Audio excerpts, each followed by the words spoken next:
What's up guys, and welcome to another top 10 video. Today we're already at the gym. We're not coming from the house to the gym, we're already here because we're going to get through some important stuff. That is simple, silly mistakes that people are making that everybody does from time to time, but we're going to cover them today, help you change them, help you fix them, make your workouts feel 10 times better from a top 10 list.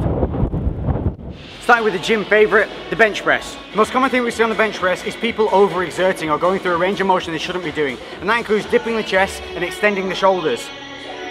People will press up. As they get to a full point of extension, they will then dip the chest and extend the shoulders. And this ends up putting a lot of stress on the joints. We fix this with simple body postural changes. 1. Rolling shoulders back and engaging the scapula. 2. Planting your feet on the floor and driving through your feet while squeezing your glutes and maintaining a lower arch in the back. Looks like this. Engaging the shoulders. Hips up, put my feet down, plant my feet, arching my lower back, squeezing my glutes. Feet are planted, taking the bar off, keeping my shoulders back, roll my elbows in. This engages my back from here, down, drive through my feet, squeeze my glutes, to here. Do not dip and press. So the movement is this. Bam. Handy hint, try not to do the bench press when you're wearing a top which covers your back. If you can wear a stringer or a vest or something that exposes your skin to the bench, you will grip better, which will help you keep your shoulders nice and retracted, and the whole movement will stay way more static and you're less likely to slide on the bench, which will then obviously ruin the technique. If you don't like wearing stringers in the gym, you can apply chalk to the back of the t-shirt or the jumper you're wearing and help that grip the bench instead. Next, dips or chest dips. Here's one for you that like to do the body weight. Simple trick here to take the stress off the shoulder joints. What you'll see most people doing on these dips is feet out, behind, leaning forward.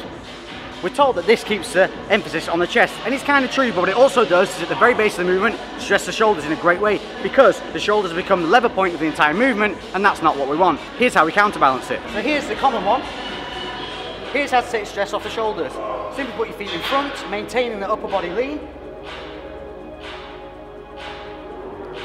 It's as simple as that. Zero shoulder stress, still maximizing chest impact. Handy hint, elbow placement. Instead of having your elbows facing outwards, roll them in. Rolling your elbows in will give you a more stable and controlled rep. Shoulder lateral raises. Common mistake that we see on here is this. Pigeon necking. So every time that people are repping up, as the rep comes up, they'll pigeon neck down. This is bad because it's engaging the traps and taking the focus and stress off the shoulders. Here's how we fix it. From a sideward stance, all you're going to do, you're going to engage your core and you're going to pull your chin in towards your neck. This is the stance you're going to maintain whilst lifting. Looks like this. Shoulders engaged, pulling my chin in, abs tight, knees soft, lift. That's it. Nice and simple. Don't be one of these guys. Handy hint, to encourage your body to naturally be able to go into this posture, you need to train it into doing the mechanism of holding your core and your posture in place. To do this, simply squeeze your butt a little bit, pull your lower abs in and set your shoulders back. If you do this before every exercise, the body will learn this posture and eventually it'll just become a habit. Standing curl or press movements. The common area that we see here is kind of lordosis of the spine, and by that I mean this. Kicking the butt out, sticking my stomach out and having an excessive curve in the back. You'll see this all the time with people with bicep curls like this, but especially with the shoulder press. As it extends up, the hips will kick back and we end up with a duck stance. Why is this bad?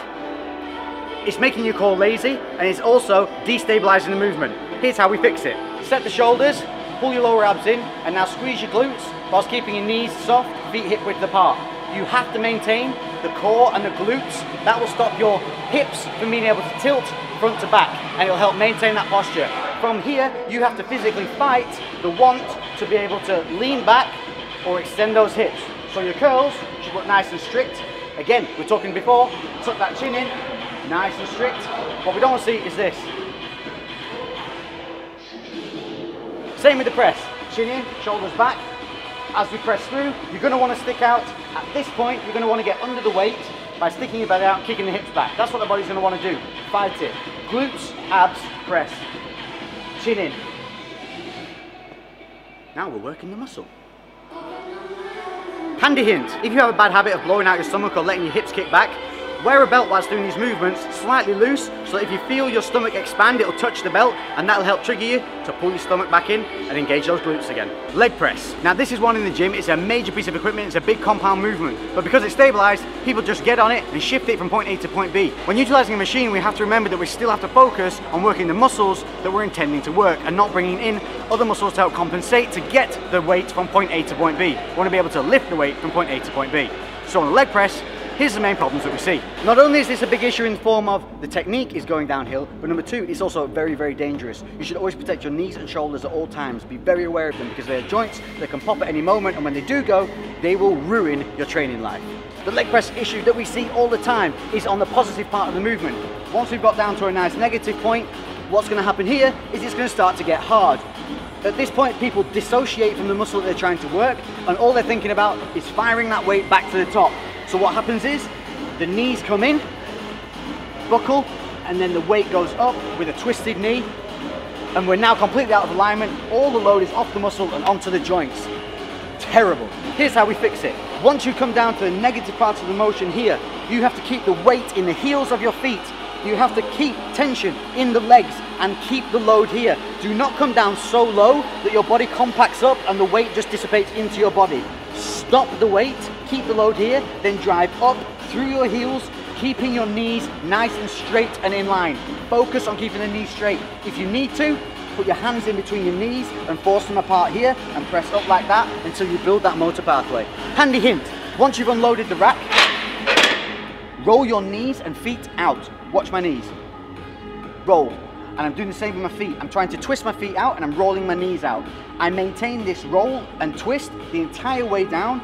Even now, I'm rolling out and I'm twisting my feet, trying to tear the floor, and I maintain that as I drive back up. That's going to help keep your knees from rocking inward. It's going to really keep the focus on the quads, and it's going to make this exercise one of your greatest allies in the gym. Seated hamstring leg curls. This is a very, very good machine when used properly. But there's a couple of things that people do wrong on here, so you're going to get a couple of fixes for the price of one. Number one, the pad placement. This feels like I'm locked into the machine. Realistically, this can go even tighter. Don't be afraid to put real pressure on the machine and click it down that extra notch. You need to be absolutely locked into this machine to isolate any knee movement whatsoever. If your knees can raise even a little bit, then you're putting pressure on the body where it shouldn't be going. Number two, hip placement on the machine. The main problem that we see when people are on the hamstring machine is as they go to lift, they'll stick their chest up, they'll pull through and their hips will shift forward, creating this type of motion. To avoid this, what I want you to do is sit your hips nice and deep back into the seat. You're going to lean forward and grab the machine. You'll feel tension on your hamstrings straight away. From here, you're going to pull through your heels, keeping your hips back, and then squeeze through just like a bicep curl. Then release on the negative, keeping the body leaning forward, and you'll feel that stretch on the hamstrings. It does not release, go straight back into the next rep. Maintaining this body posture will make sure that the movement stays on your hamstrings, off your joints, and gives you real gains. The plate-loaded seated chest press. People coming down, extending fine. On the negative, what people tend to do, this is where it gets tough. You have to keep your shoulders down. Most people will come to here and then start to let the shoulders lift up, and then they drive back through with a scooping motion. Here's how to fix it. Set your shoulders back. Sink down into the machine, keeping your shoulders pinned down and back. Chest up, plant your feet onto the floor, and drive through, maintaining chest up, shoulders back. Do not release this motion on the negative. Allow the elbows to move back and down, keeping those shoulders pinned, chest up, chin in, and drive through. This is exactly how the motion should look. This is going to keep the focus on the chest, off the shoulders, and the joints. Handy hint, and this goes for all machines that you're going to sit on. Make sure that they are parallel to the wall, and by that I mean make sure that they are not off center, because I promise you, if you've got a straight wall in front of you, you're going to lift towards that straight wall, and if the machine is slightly off, you're going to be lifting at a twisted angle, which is going to make it really hard to maintain the perfect posture. Seated rows and general back movements. Here's the issue we often see on back. People start off with rounded shoulders, rounded lower back, and will pull off and start pulling straight into reps and go back to that really awkward position. Here's how to fix it. Set your posture before you start. Start right, finish right. Grip the handles.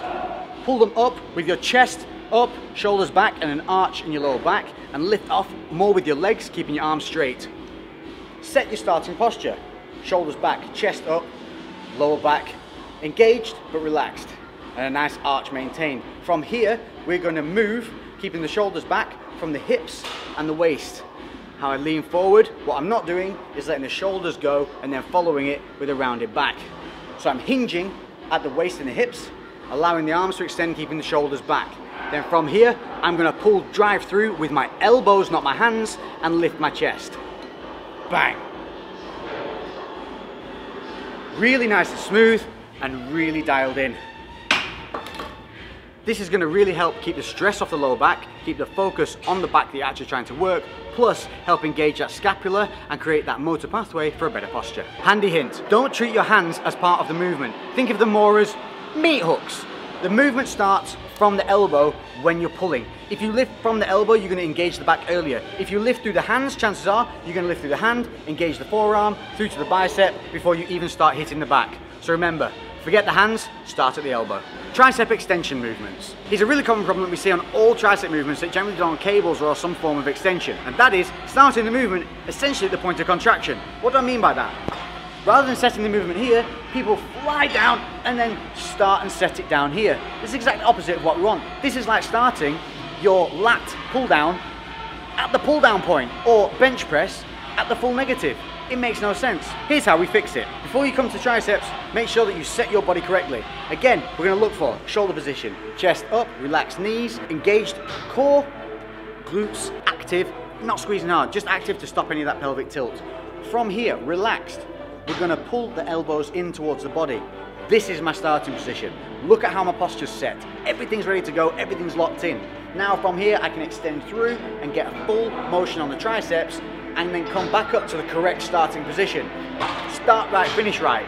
If I start here and just fire through, chances are when I come through, I'm gonna be loosey-goosey all the way through the movement and never really focus at any point. Handy hint, avoid putting your head either side of the cable. This goes along the same lines as the chest press machine being off center. If you put your head left or right, your body's gonna wanna twist towards that side and that's gonna make you imbalanced. The Treadmill Dad Run. What am I talking about? I'm talking about this.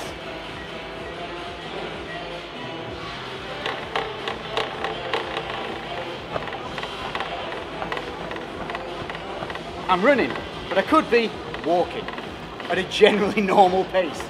Here's a common error that we see on the treadmill all the time. People trying to run because they're on a treadmill, not running because they have to, because they've reached the right speed. Here's how we fix it. As you're increasing the speed, maintain walking posture as long as physically possible, until you are physically made to be unable to not have 2 feet on the ground at the same time. Now, I'm in a natural run, not a dad jog. This is now making me work through the correct range of motion. I'm not stunted and I'm actually putting in effort and work.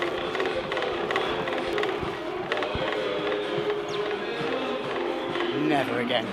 So there you go, 10 really easy fixes that you can add into your routine that most people have done in their gym careers. Don't worry, everybody does them. It's the body's natural way of kind of compensating and trying to be efficient. What most people call cheating. But unless you're shown the correct way of doing things, we'll never learn. So hopefully that'll help you out. If you have liked the video, don't forget to hit that like button. Comment below with anything else you'd like to see. Guys, if you see a question that you know the answer to, help each other out. That's it for this video. I will catch you in the next one. Crew, Lex, out.